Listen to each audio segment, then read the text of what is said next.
Hello, I'm here in Columbia today with Senator Jeff Sessions, and we were talking a little bit about the future of the conservative movement, not only in South Carolina but across the country as we approach the 2008 elections.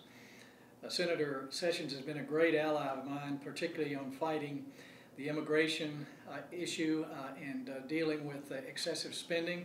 And Jeff, I appreciate you being here today. We've had a couple of good meetings, and folks really received Jeff well here in Columbia, so I wanted to give you a chance to talk to some of the folks who come to my site. Well, it's great, and when you talk about the future of the conservative movement, look right to my left, Jim DeMint. He is creative, innovative. He understands the American people, what their values are, what their desires are, what their dreams are for America, and he's helping the Senate to a degree that very few have done so since I've been in it for 10 years, to help think more clearly about how we can effectuate our values. Well, Jeff, you were a big player on stopping the amnesty bill and helping to move towards an immigration policy that really worked. What do you see happening there in the next steps? We have got to create a system that's lawful. The American people have been demanding it for 40 years. Their conscience and their heart is good on that. People say they're angry at immigrants. I think more they're angry at politicians. I think so. Because we have not done what they've asked us to do, which is what we ought to do, create a lawful system. Jim, as you and I have talked a number of times, we can do it. First of all, the American people need to know that this is not impossible. It's well within our grasp.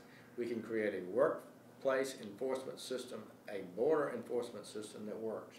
And if we do that, we'll have a lot of tension come out of our system, and it'll be good for America. I think so, and we're moving that way now, and I think if America ever has confidence that we can control our border and we know who's coming and going, they'll have a lot more confidence in Congress to deal with those who are here illegally and how we do that in a reasonable way.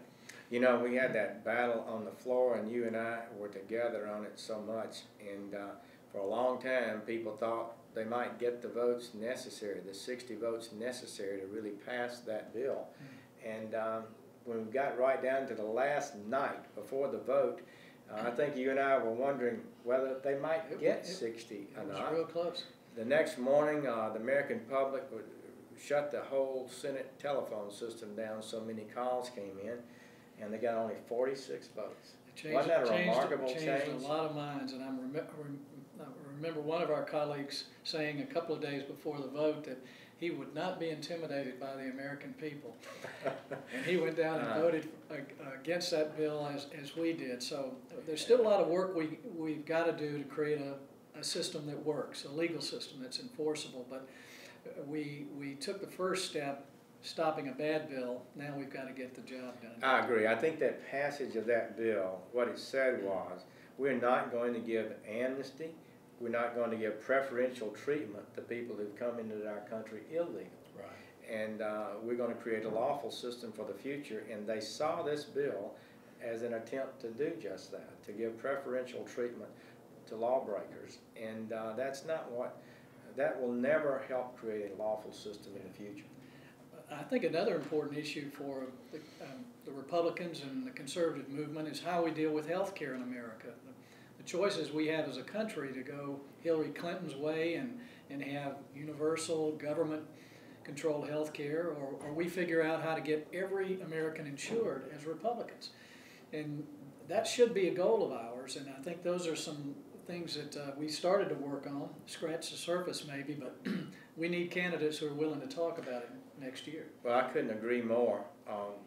Hillary Clinton has basically repeatedly stated she wants universal government-dominated health care. I don't think she really would deny that if asked about it, and that's the way they see the system going forward.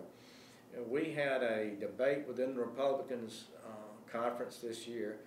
Jim DeMint really was the leader in that debate in calling on us to be far more creative in helping to solve this current system, which I think is broken. I think you think it's broken, Jim. It's just not working well. We can do better, but we need to do it in a way that doesn't turn it over to the federal government. they just don't do well at those things, and we'll be sorry if we do that.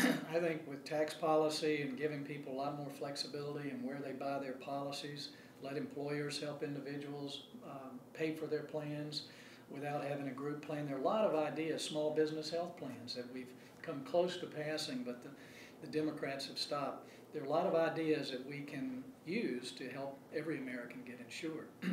One other issue I think the conservatives need to address next year, and that's just spending. We've got a lot of challenges as a nation. We're fighting now over whether we fund the troops, and at the same time we're wasting a lot of money on things that we really can't afford to be doing and probably shouldn't be doing as a federal government right now.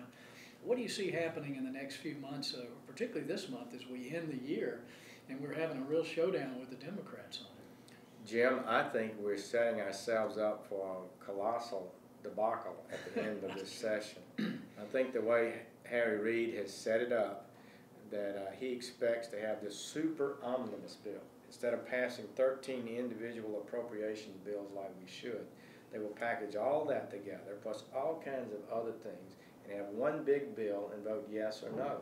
And he's going to try to force that through. The president probably will end up vetoing it because it's going to be over the budget. It's going to be over even the Democratic budget, which is above his budget.